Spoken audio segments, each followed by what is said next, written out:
I'm Jessica Largy, the chef de cuisine at Manresa Restaurant in Los Gatos, California.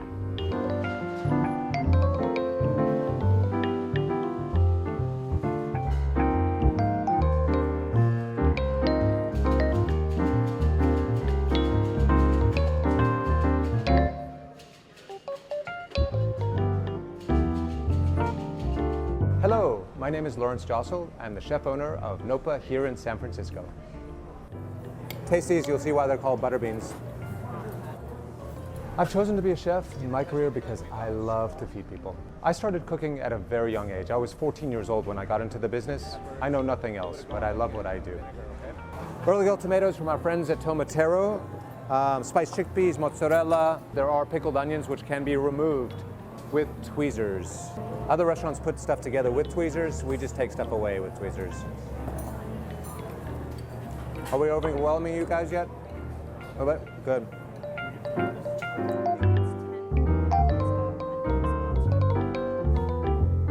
I've always wanted to be a chef. I've been cooking since I was about 5 years old. I went to culinary school straight out of high school, and I've been working in fine dining ever since. 4 VIP in lacquer, and then 4 other gazpachos. We have 12 people working in the kitchen right now. Table 11, 2 risotto. Garden next on 11. The most rewarding things about being a chef are feeding people. You know, we do it again and again every single day. There is nothing better to me than giving somebody a plate of beauty. Cooking is my universe. I go to bed dreaming about it. I wake up thinking about it. Other than my family, cooking is everything to me.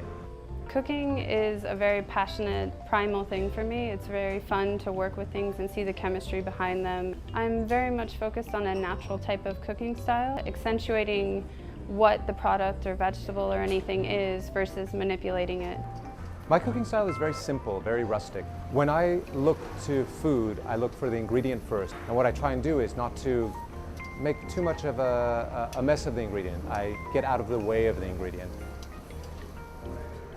When I think of Chinese food, I think of complexity. I think of mysterious things. I think of technique-driven, hot, fast cooking. Sweet, sour, savory, bold, powerful flavors, very Ancient, long, long history.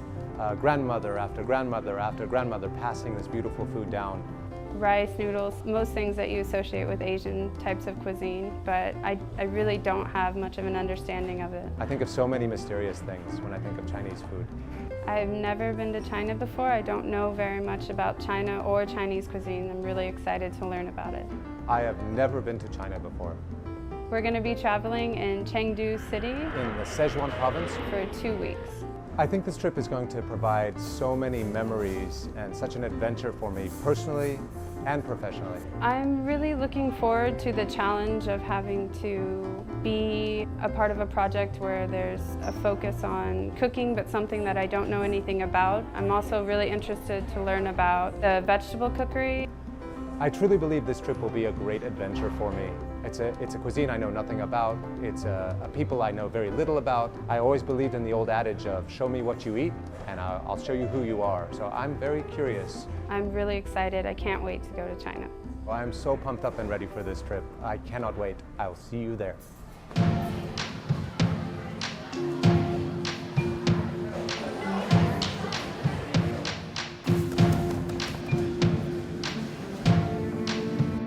It was interesting to taste something that you knew was homemade. I could go back and eat and eat and eat. There is the biggest wok I've ever seen in my life. There are only 1,000 pandas left in the world. 80% of them are originating in this place. I found a place here that was on a very high level as a food destination. I think we're looking at a very powerful cuisine, and I think we're going to see a lot more of it.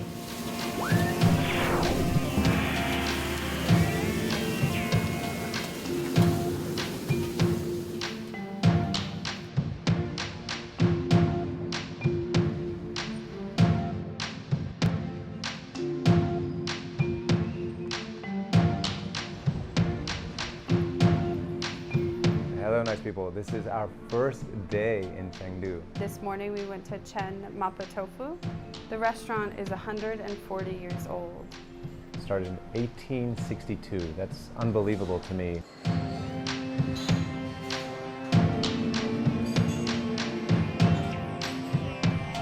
We went into the kitchen. The line was very different from a Western setup. So many interesting things for a Westerner to look at.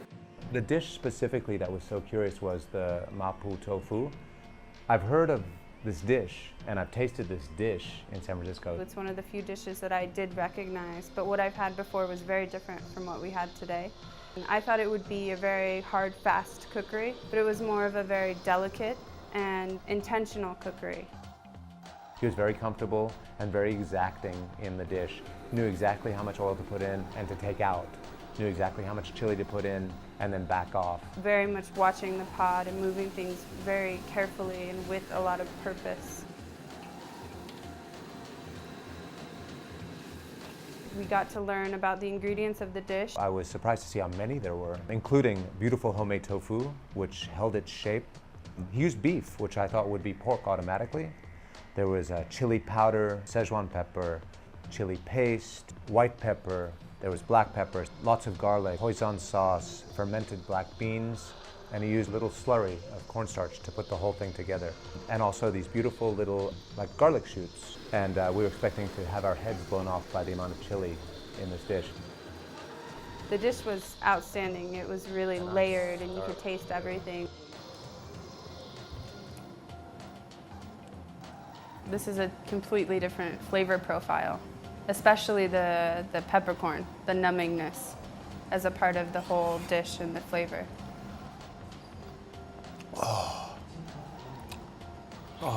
We went back in the kitchen and saw them prepare the dandan noodle. It's a gathering of ingredients with a little bit of onion and a little bit of meat. With a complexity of chili and fat, which I thought was quite interesting as well. Another addictive kind of eating dish. Sesame oil, salt, chicken stock, and chicken bouillon, hoisin sauce, and a bit of vinegar, like a Chinese black vinegar that I've never tasted before. I thought was quite interesting. The peanut butter was a very underlying flavor. The way that the noodles had this starch to them, it kind of bonded with the sauce and made it very enjoyable to eat. Garlic hits and chili hits, and of course that Szechuan thing. My mouth has been numb all day, and I'm actually starting to quite enjoy it. So this afternoon we went to visit the Wafu restaurant, which is within a hotel. It's up on the 7th floor. We met Chef Huang. He seems like a very young person, but he's running kind of a big show. He has a staff of 50 cooks and I have 12. It was just such a different perspective, but also so many things that were so similar. He seemed to be really intrigued with what our philosophy was of cooking fresh and local and seasonal food, and we expressed how different it was from him cooking food that was so authentic and had such history to it.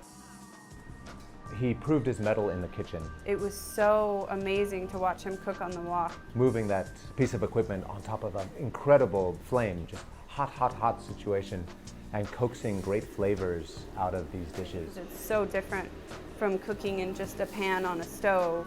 It makes me want to learn how to cook on a wok now. I feel like I'm missing a skill. Another way to say it is just a bad dude in the kitchen. He cooked 4 different dishes for us, and each one was more interesting than the next. He did a very simple dish in the beginning, which I thought was quite tasty, kind of a very maternal feeling dish. So obviously this guy has those kind of feelings. A millet congee, which is the rice porridge, but done with millet, which I thought was kind of a twist. Beautiful yellow color, some flowering cabbage on top of that. So that was a wonderful dish. I like the greens. The greens are cooked very nicely. And then he did this great fish. It was a river fish called tench, which I'd never heard of before. Kind of a bony little fish, about this big. It was a freshwater fish, which generally has more of like a mucky, muddy flavor to it, but it was actually very silky and clean. And on top of that, tons of beautiful green and red chilies with beautiful cubes of ginger. Kung Pao chicken, which everybody's had Kung Pao chicken, but not this Kung Pao chicken. It was so different from what I knew of Kung Pao chicken in the American style.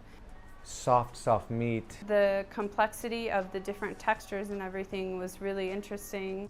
It had a lot of acid to it. Oh, I just got the Szechuan. Numb.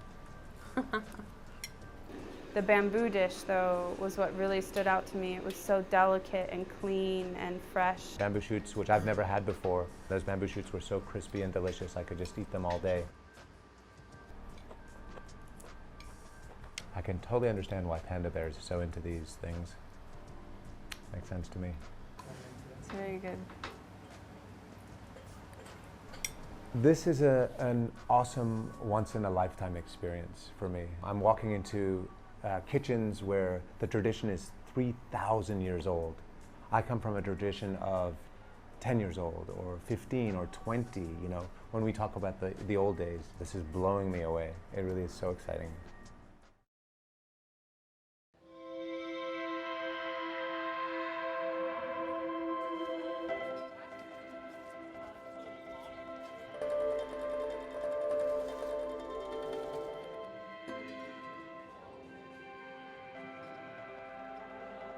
An incredible day today. This was our day to spend the morning at the Chengdu New East Cuisine School, which is interesting to me. I was also raised in a culinary school at the beginning of my career. And it kind of was very reminiscent of going to culinary school, but in a very different structure. This was very big. It was much bigger than the school I went to. 5,000 students over 3 campuses in Chengdu, all dressed in their various uniforms. The blue for the bakers, the yellow for the cuisines of all of China, and then of course the red for the Sichuan, which red with the chilies makes sense to me now. I wasn't really expecting to walk in and see a crowd of students sitting there, but I really liked the idea of them all starting their day together. We went up on stage and it was a very informal thing, but we got up and we were clapped at, and a couple of hundred kids asked us some very interesting questions about how does it feel to work in America? What's the difference between Chengdu and San Francisco? How do we feel about Chengdu? It was really fun to talk to all the young students. Remember how much you love cooking. Don't forget that, because it's a lot of hard work. It is a privilege and an honor to feed people. It's a very important craft. We were also then inundated after we got off the stage, and much applause, which made us feel like rock stars today. And it was kind of a surreal experience. I've never been the focus of attention like that. Going to the class, though, was really the highlight of the day for me. In front of us was this really great chef.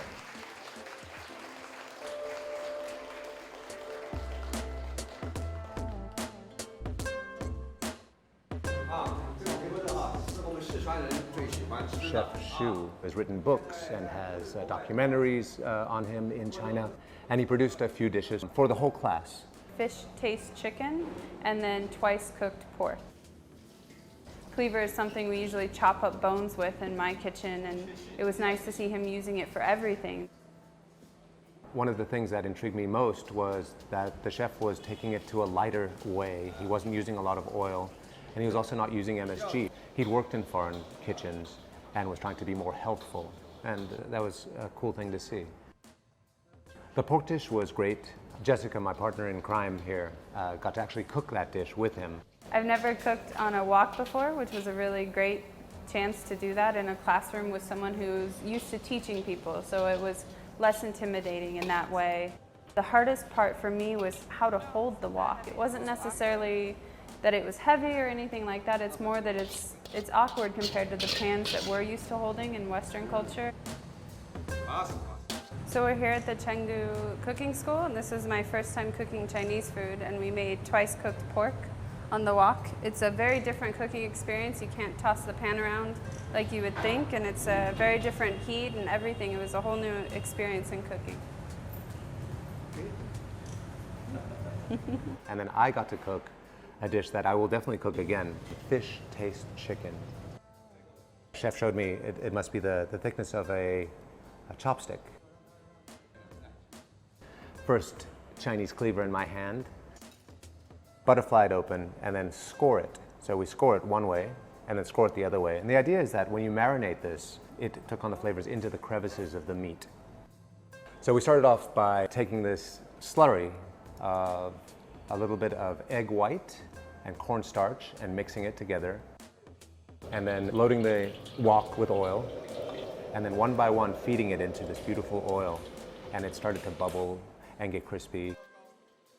And before it was totally cooked, but just getting crispy, we took it out, let it drain, and then frying it once more. So one is a deep fry and then one's a shallow fry. After that is crispy and delicious, it's put aside to a plate, and then we make this beautiful sauce, adding ginger and the scallions and the scallion tops. We chowed it, moved it around in the pan, and when everything was done, a little bit of stock and then a little bit of cornstarch to thicken it up. Vinegar. Vinegar. Vinegar. 好把子，杨生。Very good. That whole thing presented onto a plate, and then the sauce, which we put on top of the chicken. Delicious.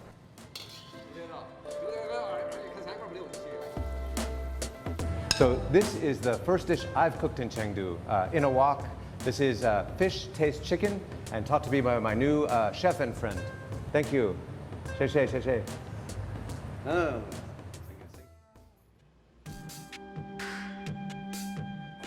We've arrived back in the city center of Chengdu, and we're at Hans Bon's. We found out that this restaurant's been established for 80 years. And they do things the old-fashioned way. These guys right here. Supposedly, there are 2 master chefs that still make this in the city today, and we were honored to work with one of them this afternoon. They started with the whole cut of pork, the shoulder, and then watching them break it down. Not looking at his fingers, every single element perfectly dealt with. Took all this pork and ground it in front of us. Season the meat with vinegar, with soy, with sugar, with salt, with Sichuan pepper, with white pepper, with ginger. The ginger was pulverized in a blender, which I thought was interesting because it was so fine and ground up that you didn't have chunks or like a grating, but it still added a lot of texture to the meat. Measuring it by eye and by feel, and obviously has done this thousands and thousands of times, and just kept mixing and mixing and mixing and mixing. He was so knowledgeable of what he was doing, and he could tell by the smell of it that the seasoning wasn't quite there. I was watching this thinking that, okay, it's mixed. And then I realized what he was doing is really emulsifying that meat to get to a very specific texture. And then he packaged this meat and put it away. Then the exciting time, a kid, a 29-year-old kid who's been doing this for 10 years, took this dough, this beautiful, supple, fluffy dough, fed it through a sheeter, rolled it as you would a baguette. And watching them work the dough when they were making it, you could see that they were building so much structure of it. And then you taste that when you eat it. Amazingly, I was astounded, one by one pulled off these beautiful pieces of the dough that would be the perfect weight. I think if we weighed them, they would have been about an ounce a piece, but not an ounce and a half or an ounce and a quarter, but an ounce a piece. And then put flour on top of them, patted them out into perfect little rounds, took the perfect amount of meat on chopsticks, stuck it right into the center of this dough, and proceeded to make the most incredible shape with just using his fingers like a speed demon. They made it look so easy. We had the opportunity in front of the whole kitchen to try this ourselves, and it was pretty much a disaster. Making the buns today was really great because it was so humbling and hilarious in a way at how bad we were at it. I have to say we got better at it, but certainly not the expert of 10 years of a perfect fluted pastry. It was just wonderful to see. These go into a steamer at the end of this, and about 10 minutes later, 8 minutes to be precise, were pulled out, and we sat down and we ate this masterpiece. To eat them afterwards was great. It was what cooking is all about for me, is like what you put into it and everything that goes into every little detail of what you do. It was really a reminder of what it all means.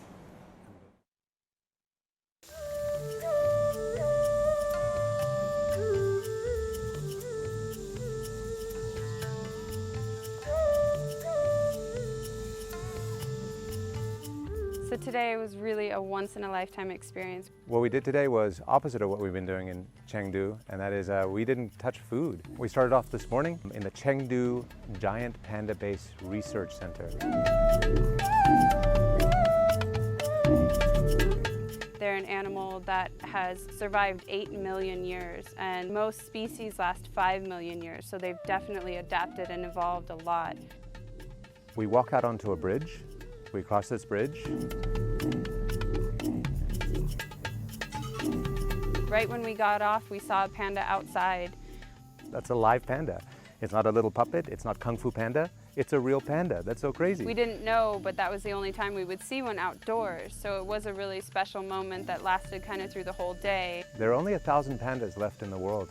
80% of them are originating in this place, and in fact, they have over 50 in the center. After that, we saw other pandas, but they were mostly indoors.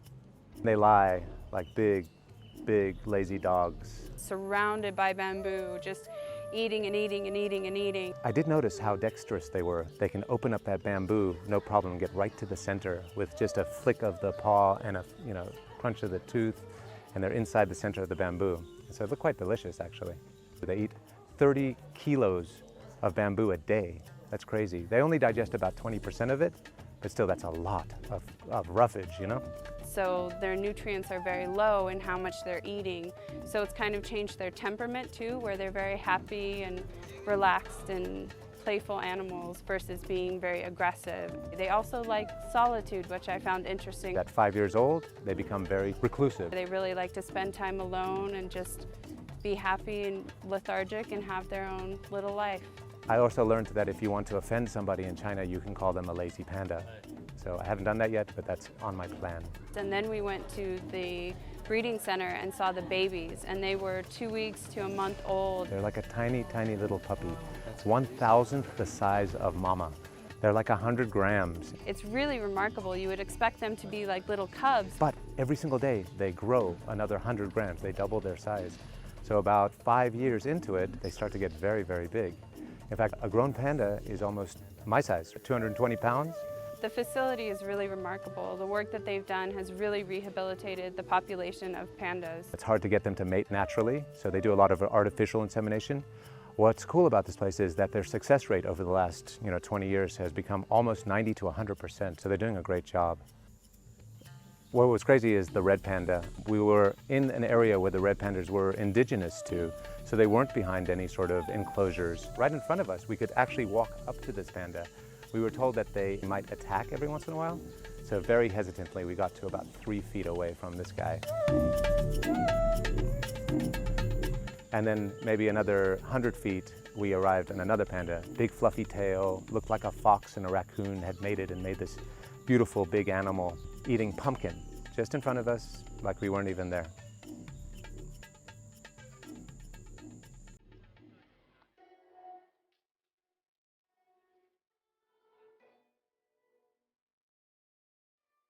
So later in the day, we drove to Qingchong Mountain. Green, lush, and very, very tall. It's really captivating, and it was so different from what we had been seeing in Chengdu. When we started climbing the stairs, I didn't really know what to expect. It's very hot here, and very, very sticky and very humid. But as we started to climb this mountain, step by step by step, the air got a little bit thinner and a little bit cooler, and the humidity started to go a little bit away. Everything is so different up here. The air, the water, the humidity.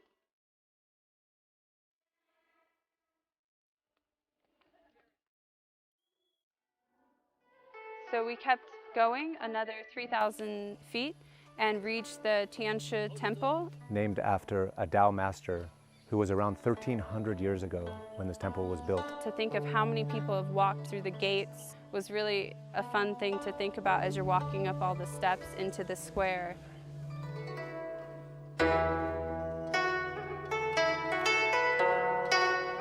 It's gorgeous. Dark wood, there's stone everywhere. I couldn't help feeling that I was sort of trespassing a little bit in history. Inside the temple, there are so many things to enliven your senses, including smell. There's altars with incense burning and candles, and it's a very powerful place to walk into.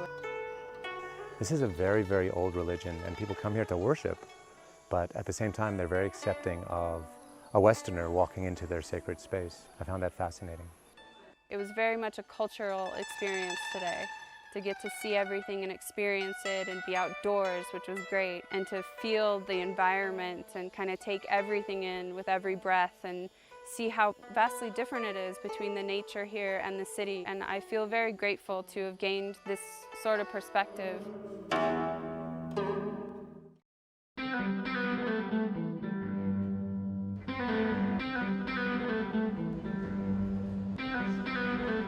Day 4 in Chengdu, I think the best culinary day we've had so far. This morning we came to the Jinjiang Hotel and we went up to the Sichuan restaurant.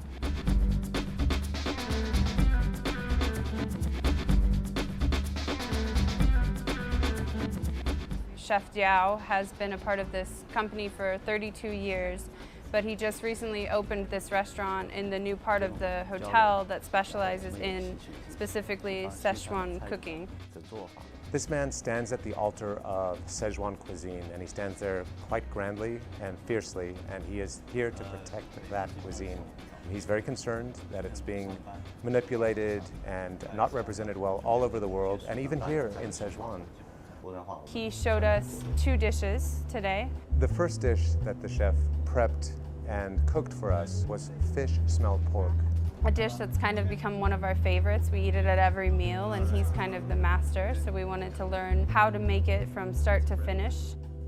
This was somebody who'd been doing this for obviously 30 years, and it showed in the preparation, so carefully using that cleaver to mince everything into perfect shape. That was really fun to see him do each cut. He was so effortless. To take those ingredients and to expertly use his wok, the right oil, the right fry, the right sauce making to enhance each texture. We also learned that the name fish smell pork, it's referring to the chilies that are in the dish. They're pickled and there is river fish in the pickling. So that's the fish taste that gets imparted into the dish, but there is no actual fish in the dish. And when that arrived at the table, we couldn't stop eating it. It was absolutely addictive. This dish had a perfect representation of what I think he was talking about when he talks about history and love of the craft and tradition. Best version. Yeah. Right? Yeah. I'm gonna eat the whole thing. It was interesting to taste something that you knew was homemade, and the love that he put into that was really great to pick up on so easily. I was astounded by this and couldn't stop eating this elegant dish with these beautiful, elegant chopsticks. In fact, I sort of coined a term. I was licking my chopsticks. It's a new one. The second dish that he prepared is a dish that is a little modern. Crispy rice with fresh squid. Now that's the twist. So this was a pork dish that he had replaced the pork with squid. The ocean fish is not available or accessible in this area. So he told us that everything else is local except for the squid, which he added because his customers were more interested in seafood dishes. He opened up his flat fish and scored it at an angle with this huge cleaver, missing his fingers, and then scoring back again the other way, and then cutting into small strips. When quickly flash fried, these turned into beautiful little porcupine shapes. Also, the aromatics were cut into very large pieces, very beautiful knife cuts. Bamboo shoots, thinly sliced, paper-thin button mushrooms. This was a technique-driven dish for sure. Really, the star of that dish is the rice. It's the crispy part on the bottom of the rice pot. The Chinese cooks call it goba. He had cut it into circles, and then he dried those circles out a little bit, and then those were fried in oil just before the dish was finished. At tableside, putting the crispy rice with a little bit of oil at the bottom where it made a tiny little bit of a sizzle, and then pouring the squid stew basically on top of this when it made it bubble and sizzle and so come alive. There was movement in the dish itself, and I think we'd figured out a technique. And in eating it was also a revelation. Soft squid. Squid is something that it's very easy to make chewy if you cook it too little or too much. So it was great that he found that balance in between that tenderized it really well. Tender.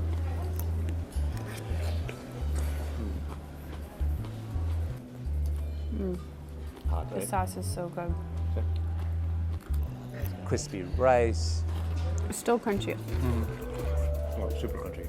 A little bit of spice from chili, the earthy mushrooms. We were taken to another level, elevated. That dish really stood out. It was something very different from anything we had tasted so far on the trip. It had a sweeter undertone to it. It was really, really enjoyable. Fun dish. Something that broadened the spectrum of what the cuisine here can be. So this afternoon we went to Shu Qiu Sheng. It's a hot pot restaurant and it's privately owned. They have 10 locations. This is the hot, spicy thing that we've been hearing all along about Sichuan cooking, and so spicy that people sweat. And why do they eat hot pot here? It's because it's damp here, it's humid, and the body gets humid. And eating these spicy things, specifically hot pot, is a way to get that wet out of the body. It's a philosophy here that I understand now. It makes a lot of sense. So we walk into this room and nervously sit at this table, and these people start to bring us the hot pot itself. We're quite nervous, to be honest with you. This is maybe a Western nightmare. And it's just the broth, and the entire surface is covered in Sichuan peppercorns and chilies, and it's just really intimidating. Then you mix your little bowl of your own sauce. And in that bowl is a little bit of oil with garlic. So it's like a garlic oil bowl. And you can adjust that bowl to how you want to eat it. And you add fresh onion and cilantro, soy sauce, vinegar, salt, and you dip your things in there as you do, and it adds the acidity to it and the saltiness to it. Because what's coming out is heat. But what you can do is add the acid to it to make it balanced. And I thought that was very, very ingenious. The servers start to bring out these crazy platters, things that in the West we don't see, or if we see, we don't see them for long. Pork intestine, pork lung, duck intestine, beef intestine, pork tripe. I was getting very nervous, and I knew this was going to be a really big challenge for me, but that it was something that I should really overcome and just face forward. And Lawrence was really, really supportive. He was like, "You're here, you have to do it. Just don't think about it, it's gonna be great." When in Chengdu, we must. There's things that we understood like tofu. Oh, tofu, but this one is stuffed with fish. Long strips of celtis. Thinly sliced fatty beef, a marinated beef, pork ribs, which were great. And I have to say, as intimidating as today was, I really loved it. I can't wait to try and replicate it at home. They were very generous and gave us packets to take home so we can make the hot pot at our house, and I'm really excited to kind of expand on it and try different things within that broth. It wasn't as spicy as I thought it was going to be, but I can see how this could be such a party. 10 of you around this pot, taking hours and hours to enjoy this meal. I love it.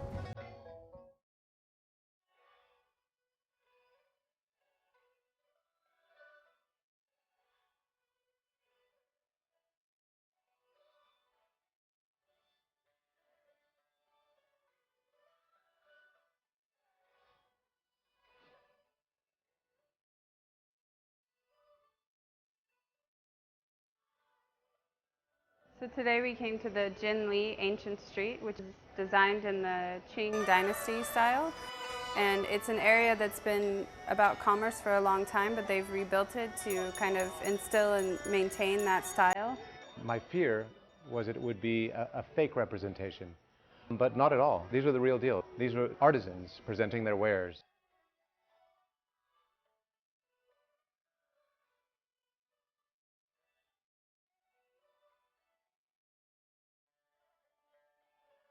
We arrived as the sun was starting to set.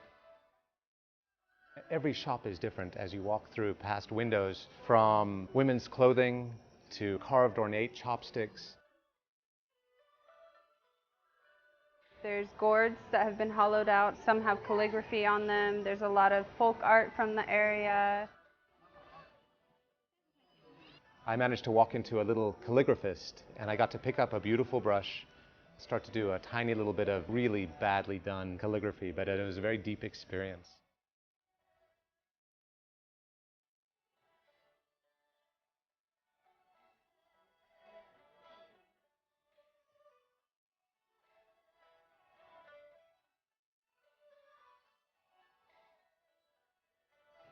There's just a lot going on here. Restaurants, bars, tea houses, everything that kind of encompasses the culture all along these winding roads. There's fruit stalls everywhere you go, and very original to this area, street snacks. A lot of skewers and little things that you can eat while you're walking. We were lucky enough to try a beef skewer.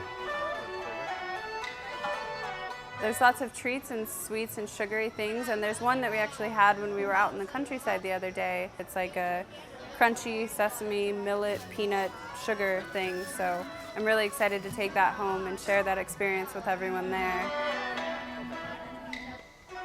We walked over beautiful bridges. They sort of escape the bustle of these crowded streets. The lighting here is really beautiful with all the red lanterns.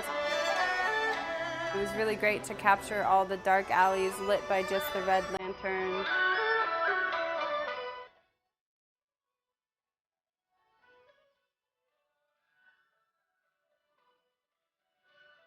It was really just a beautiful scene here.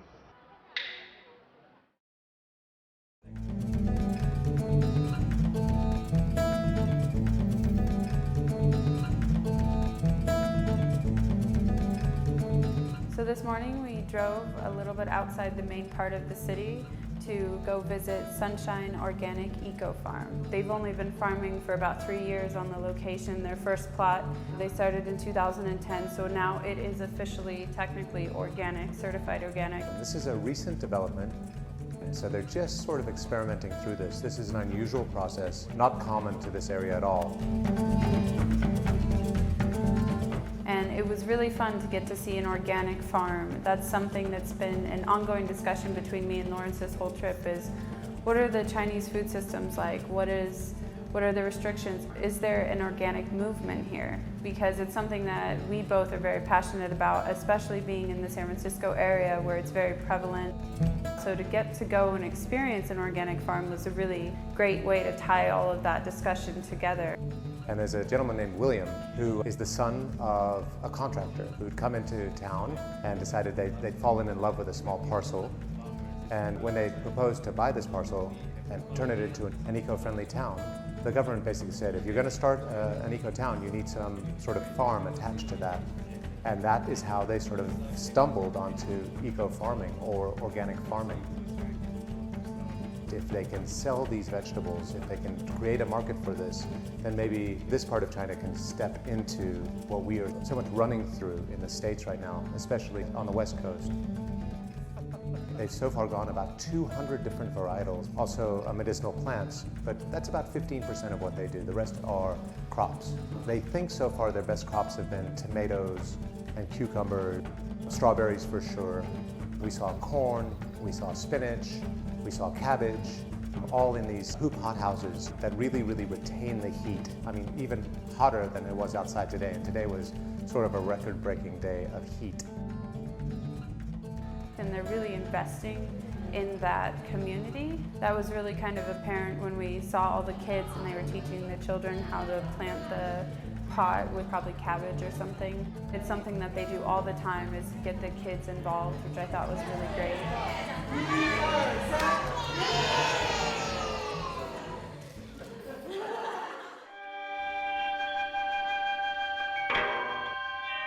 After the farm, we drove back into the city and came to a place that almost is kind of reminiscent of the night market, where it's an alley corridor with a lot of commerce going on. And we walked down through the street and came to Yu Family Kitchen. They don't just open to the public. You have to make a reservation, and you have to only book for one of 6 tables in this place. So it's quite exclusive. And as we came in, there's a beautiful courtyard.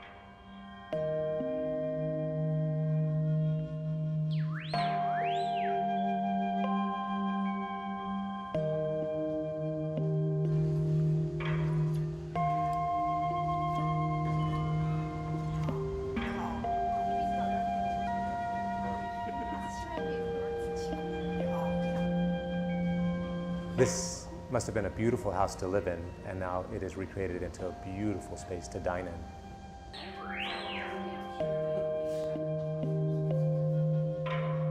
And It's Chef Yu and his wife, and they're partners in the restaurant. They built it together. I didn't realize that this is where we were coming today, but this chef is actually the only chef that I went preparing for this trip heard of. So when we got here today and saw his chef coat with the name, I was really excited that we actually were going to meet him. He likes to modify recipes, and he's more about, this is Chengdu now. This is the modern time of this cuisine. We don't have to follow every single rule. We just need to maintain the prestige of what the cuisine is and what it's meant to this place. And when we stepped into his very, very, very disciplined kitchen, you could see that he was a very serious man, very serious about his craft. And Chef prepared 2 dishes for us. At first, he took a river fish and he seasoned it with a little bit of salt and a peppercorn infused oil, and then dredged it in cornstarch. And then quickly flash fried that. Then he reserved the fish and he made a broth with ginger, whole cloves of garlic. There was a fish stock that was the base of it all, and he took that and cooked it in the wok for a while, but then switched it out to a smaller braising pan, which was really interesting to see, and put it on a low heat on a burner, added some pork to it and other ingredients to really concentrate the flavor. And then he proceeded to put the fish in there, but only for a quick while, just to finish the cooking process and kind of reinforce the fish flavor into it. And then after that, he took a consomme and he poured consomme over the fish. Sort of a Western technique in my upbringing of clarifying the stock. It was duck and chicken and scallops. You know, basically see-throughs. Consomme is a very classic French technique. It's very nice, really clean. Oh, it's beautiful. Consomme. And steamed this. After steaming that for quite a while, he drained the consomme off and put a new consomme on top of it. Same thing, but his idea was that he was going to do this 3 or sometimes 4 times when he serves this dish usually. He wanted to be so pure, the consomme in the fish. He also, to the side, prepared a sauce which the base was the same consomme with a lot of ginger, and it had a little bit of sesame oil and some vinegar in it, and it was a really bright flavor balanced sauce. And you take the fish out of the broth that it's in and you dip it into the really strongly flavored sauce. It was really beautifully done. It was a lot of time and patience going into a dish. The other dish that he prepared, I was very excited about because it was prepared with squash tendrils, the tops ends of the squash plant versus the actual fruit of the plant. We don't use those in my restaurant. We don't have access to them, but it's something I will go back and hunt out because I know they're around. So he took the greens and he blanched them in boiling water and then strained them off and reserved them. And then he started a little saute with bacon or pork belly. And some chicken stock and then cornstarch slurry to thicken it into a sauce. And then he cooked the greens within that, and that was the whole dish. It was really just about showcasing the tendrils. When it came down to eat the dishes, taste these dishes, we were ushered into a small room. There was a table. In the middle of the table were square porcelain dishes with a representation of the absolute skill of the kitchen. Very beautiful and orchestrated and choreographed. And I really appreciate that choreographed service. It's something that, and again, really resonates with my experience in cooking. And these were just basically for us to see, and then they were promptly removed.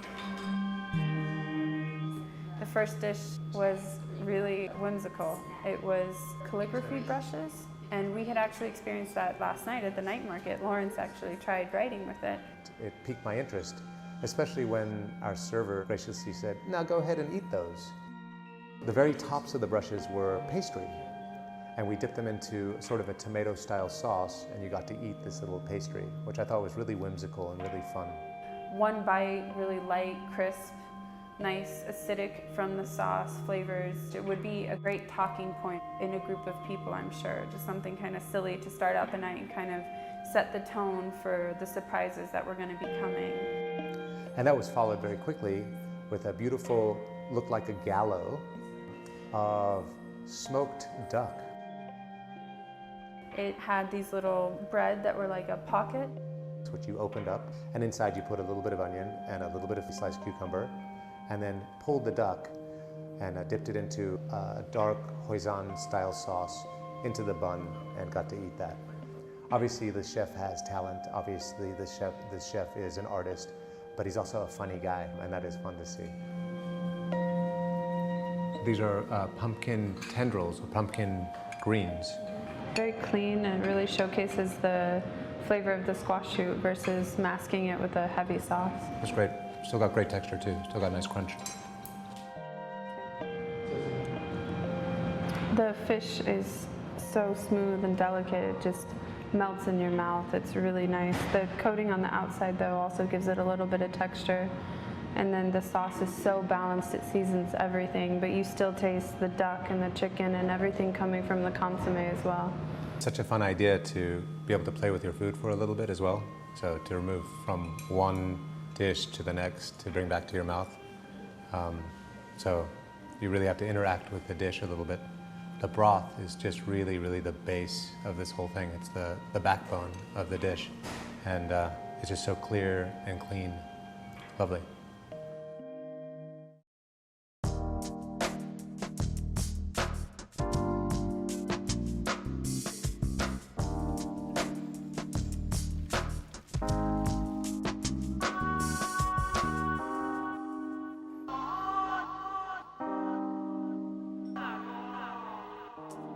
So today we came to the Sichuan Tea House.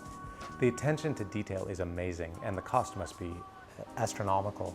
It's roughly about 24,000 square feet. One place feeding up to 1,400 people. This place is a massive structure, and they have created very intimate settings, even though it's a very large production.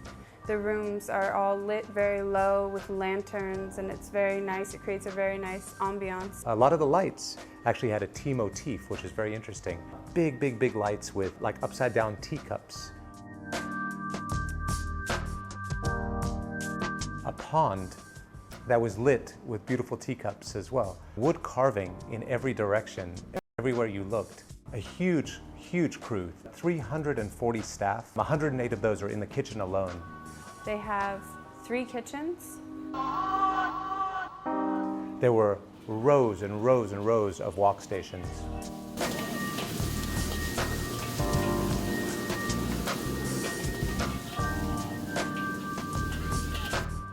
There is the biggest wok I've ever seen in my life, and I haven't seen a lot, but these were massive. 2 men to handle carrying this thing around, just giant. After touring the kitchen, we were led into a really interesting place. Almost, I would say, a modern museum. Even as you're walking through the hallways, they're dark, but the art is all lit up. My favorite thing, though, were the old pictures, the old photos.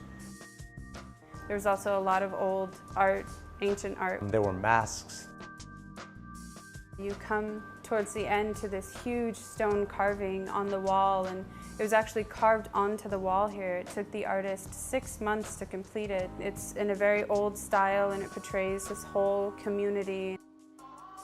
We were ushered into this gorgeous, gorgeous room. And they're laid out in a pattern of sweet and savory with no distinction between them. It was sort of a surprise every time you put something in your mouth, which direction it was going to be. There was salty, sweet, bitter, and you kind of went around the table and your palate went up and down and in all these different ways, and it really kept you intrigued to keep tasting. The portions are really small, so it really kind of entices that sort of conversational eating with small portions. I could go back and eat and eat and eat and eat these things. I think this is also a great representation of dandan noodles, and that's what I've been looking for.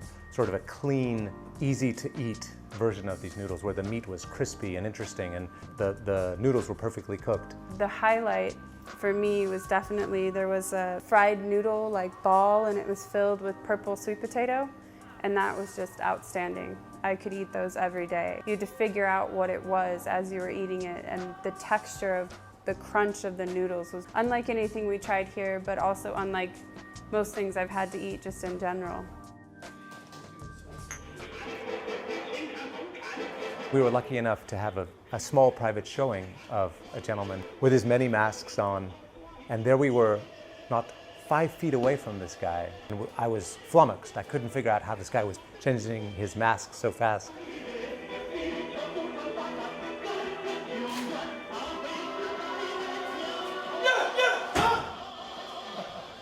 A master. Still don't know how he does it.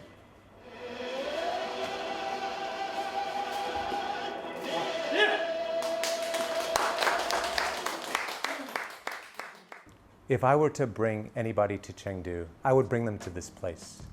In the food, in the art, in the antiques, you have a reality of what this place was, and what this place is, and what this place will be. A complete story in Chengdu.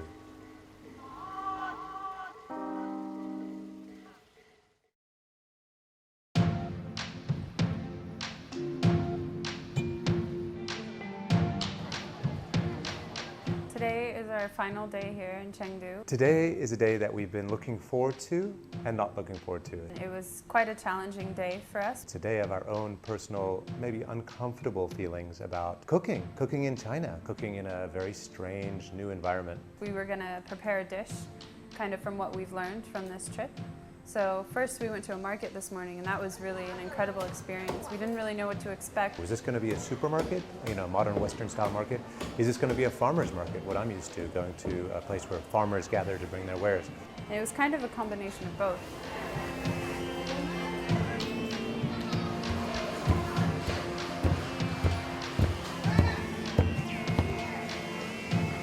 Downstairs was the seafood in the middle, and it was all live and fresh, and that was really amazing to see it like that.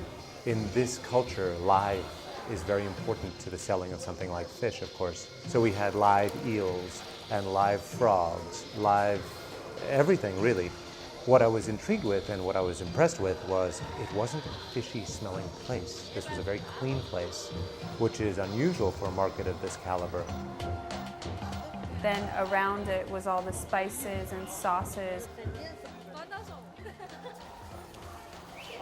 Jars and jars of different vinegars and oils, and the list goes on and on and on.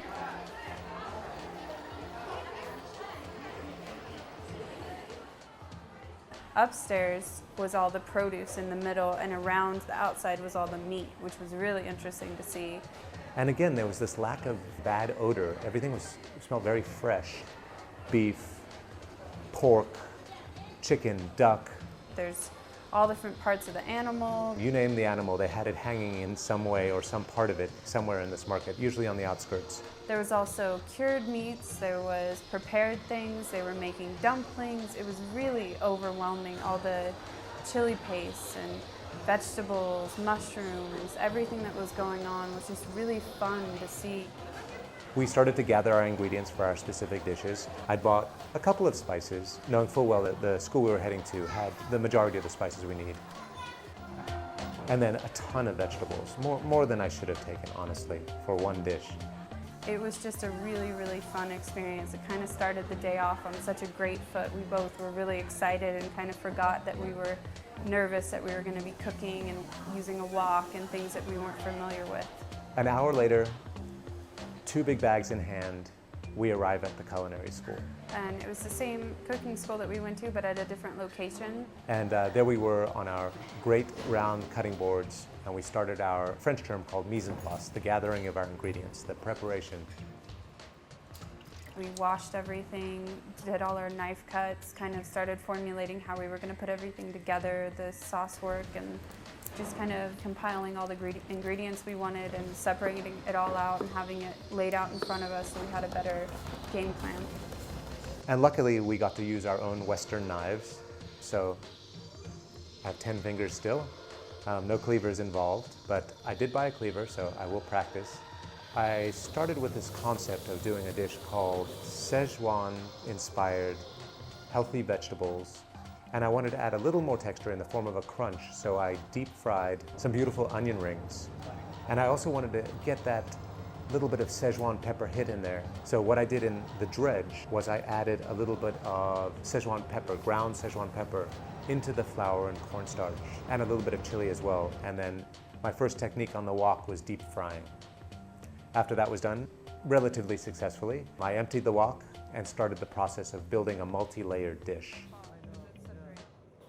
And every single time I used this wok, I got a little more comfortable with it and a little more intrigued with it. I decided to cook all of my ingredients a little bit separately and basically made 3 or 4 different dishes with different flavors. So if I'd gone too far with the salt on one or too far with the acid on another, at the end I could combine them to sort of a cohesive dish. I thought that I'd tapped into something that had a taste memory over the last week.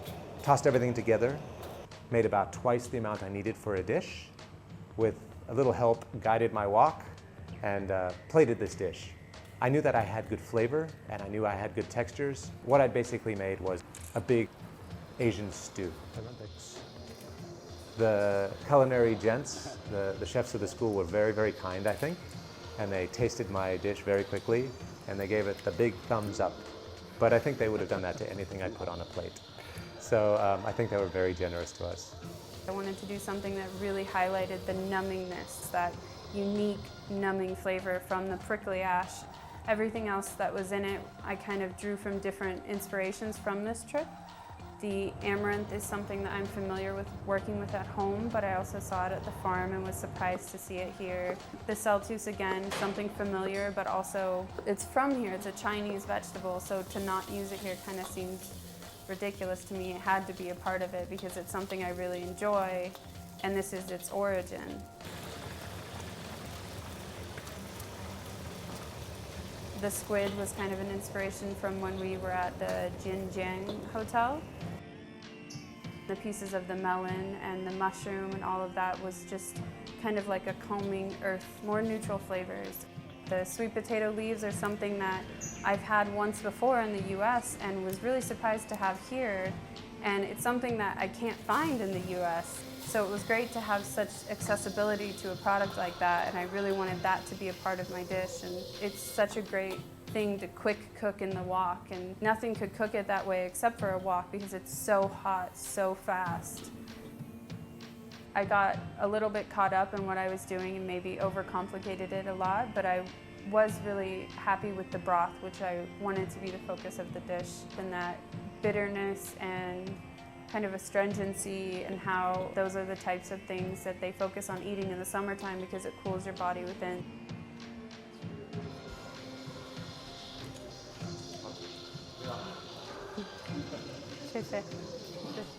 Jessica, how do we summarize this trip in just a few words? I think the best way to summarize this whole trip is numb, hot, fresh, and tasty, which are the 4 rules to Mapo tofu. And I think that Chinese food in general, I think we're looking at a very powerful cuisine, and I think we're going to see a lot more of it